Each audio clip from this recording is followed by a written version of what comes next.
इयम् आकाशवाणी सम्प्रति वार्ताः श्रूयन्ताम् प्रवाचकः गणेश हेगडे।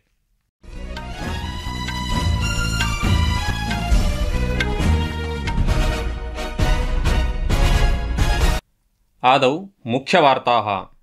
लोकसभा निर्वाचनस्य तृतीयचरणस्य च कृते 10 राज्याणाम् एकस्य केन्द्रशासितप्रदेशस्य च आहत्य 93 संसदीयस्थानानां कृते निर्वाचनं समाप्तम्।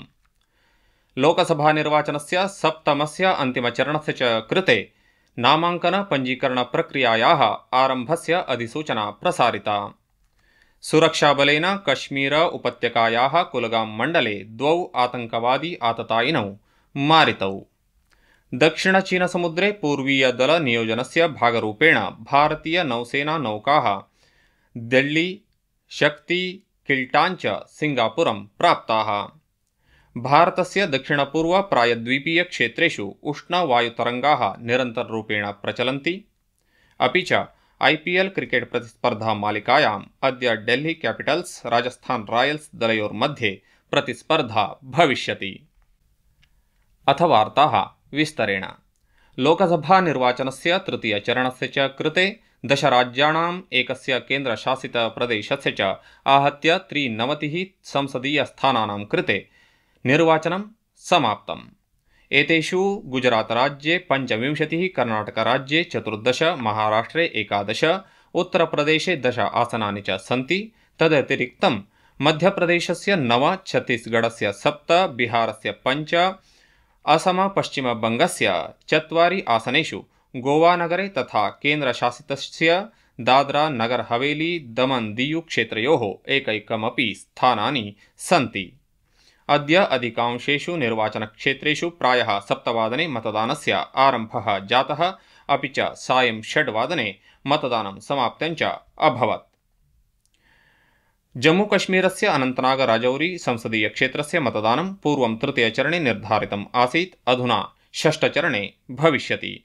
तदतिरिक्तं गुजरातस्य सूरत् संसदीयक्षेत्रे अपि मतदानं न भविष्यति, यतोहि भाजपादलप्रत्याशी पूर्वमेव निर्विरोधेन तत्र निर्वाचितः वर्तते। अथाहत्य 31,100 प्रत्याशिनः निर्वाचनाङ्गणे सन्ति। अद्य EVM मतयन्त्रेषु भाजपा वरिष्ठनेता अमित शाहः, मनसुख माण्डविया, ज्योतिरादित्य सिन्धिया, प्रह्लाद जोशी, श्री शिवराज सिंह चौहानः, बसवराज बोम्माई, कांग्रेस नेता श्री दिग्विजय सिंहः, समाजवादी पार्टी दलस्य नेत्री डिम्पल यादवः, NCP शरद पवार घटनेता सुप्रिया सुले इत्यादीनां केषांचित् प्रमुख प्रत्याशीनां भाग्यं सुरक्षितम् अतिष्ठत्। 85,100,000 मतदानकेन्द्रेषु प्रायः 50,000,018 संख्याकाः मतदान अधिकारिणः नियोजिताः सन्ति। भारतस्य मतदानप्रक्रियायाः तस्य प्रबन्धनस्य च साक्षिणः भवितुं बहवः विदेशीयाः प्रतिनिधयः अपि आगताः सन्ति। अन्ताराष्ट्रिय निर्वाचन आगन्तुक कार्यक्रमस्य भागरूपेण 23 देशेभ्यः 57 प्रतिनिधयः 6 राज्याणां मतदानकेन्द्रेषु गच्छन्ति।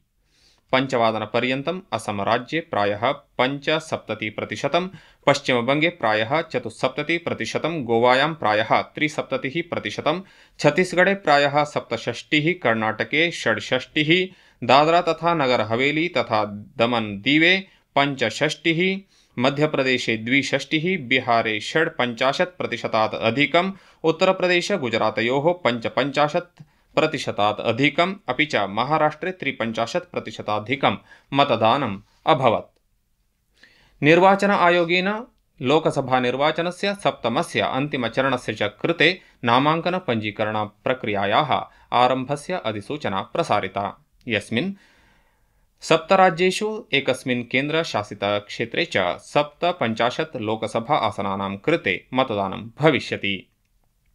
एतेषु उत्तरप्रदेशस्य पञ्जाबस्य च 13 आसनानि, पश्चिमबङ्गस्य 9 आसनानि, बिहारस्य 8 आसनानि, ओडिशा राज्यस्य 6 आसनानि, हिमाचलप्रदेशस्य 4 आसनानि, झारखण्डस्य 3 आसनानि, चण्डीगढस्य केन्द्रशासितस्य 1 स्थानं च अन्तर्भवन्ति।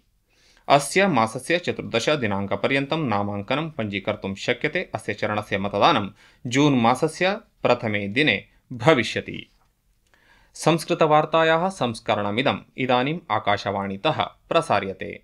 सममेव अयं कार्यक्रमः आकाशवाण्याः अन्तर्जालपटले www.newsonair.gov.in इत्यत्र अथ न्यूस् ऑन एआईआर चलदूरभाषीयतन्त्रांशे अपि उपलब्धो भविष्यति।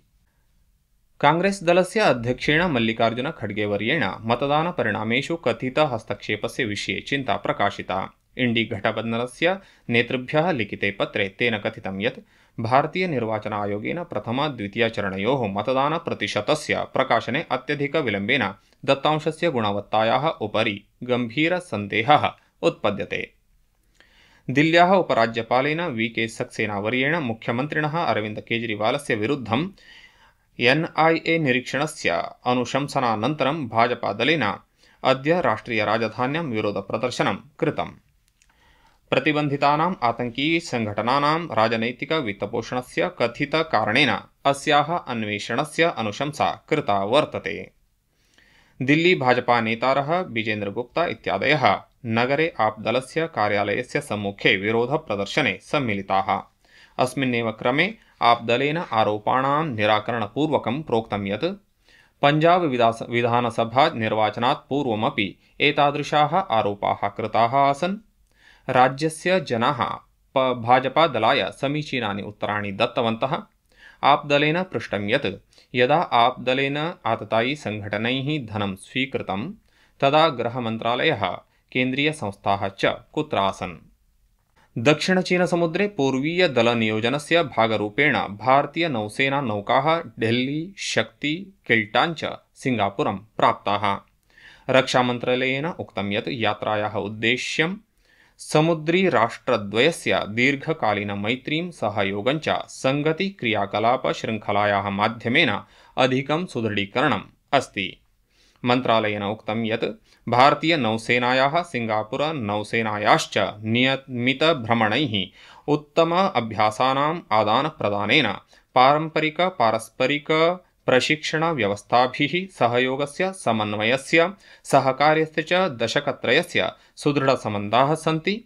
वर्तमाननियोजन उभयोः नौसेनयोः मध्ये दृढसम्बन्धं रेखाङ्कयति। भारतीय ऋतुविज्ञान विभागेन सूचितं यत् दक्षिण-पूर्व-प्रायद्वीपीयक्षेत्रेषु आन्ध्रप्रदेशस्य रायलसीमा, तमिळनाडु, तेलंगाना, कर्नाटकस्य च केषुचित् प्रदेशेषु तीव्रतापतरङ्गस्य च स्थितिः अद्यापि प्रचलति। विभागेन उक्तं यत् एतेषु क्षेत्रेषु अधिकतमं तापमानं 43 45 डिग्री सेल्सियस् पर्यन्तं भवति। योजितं यत् सौराष्ट्रे, राजस्थाने चापि उष्णतरङ्गस्य स्थितिः भवितुं शक्यते। आकाशवाण्या सह संवादे भारतीय ऋतुविज्ञान विभागस्य वरिष्ठवैज्ञानिकः आर् जेनामनी अवदत् यत् पूर्वभारतस्य उष्णतरङ्गस्य स्थितिः सर्वथा शमिता अस्ति, अपि च आगामिषु 2-3 दिनानि पूर्वीय उत्तरपूर्वीय भारते प्रचण्डवृष्टेः अथ वज्रपातस्य च अनुमानं वर्तते। आईपीएल क्रिकेट प्रतिस्पर्धा मालिकायाम् अद्य दिल्ल्याः अरुण जेटली क्रिकेट क्रीडाङ्गणे डेल्ही कैपिटल्स राजस्थान रॉयल्स दलयोः मध्ये सायं 7:30 प्रतिस्पर्धा भविष्यति। तत्रैव गतसायं मुम्बय्याः वानखेडे क्रिकेट क्रीडाङ्गणे मुम्बई इंडियन्स दलेन सनराइजर्स हैदराबाद दलं 7 स्तोभैः पराजितम्। पुनः मुख्यवार्ताः। लोकसभा निर्वाचनस्य तृतीयचरणस्य च कृते 10 राज्याणाम् एकस्य केन्द्रशासितप्रदेशस्य च आहत्य 93 संसदीयस्थानानां कृते निर्वाचनं समाप्तम्। लोकसभा निर्वाचनस्य सप्तमस्य अन्तिमचरणस्य च कृते नामाङ्कन पञ्जीकरणप्रक्रियायाः आरम्भस्य अधिसूचना प्रसारिता। सुरक्षाबलेन काश्मीर उपत्यकायाः कुलगाम मण्डले 2 आतङ्कवादी आततायिनौ मारितौ। दक्षिणचीनसमुद्रे पूर्वीयदलनियोजनस्य भागरूपेण भारतीयनौसेना नौकाः डेल्ली, शक्ति, किल्टान् च सिंगापुरं प्राप्ताः। अपि च आईपीएल क्रिकेट प्रतिस्पर्धा मालिकायाम् अद्य डेल्ही कैपिटल्स राजस्थान रॉयल्स दलयोः मध्ये प्रतिस्पर्धा भविष्यति इति वार्ताः।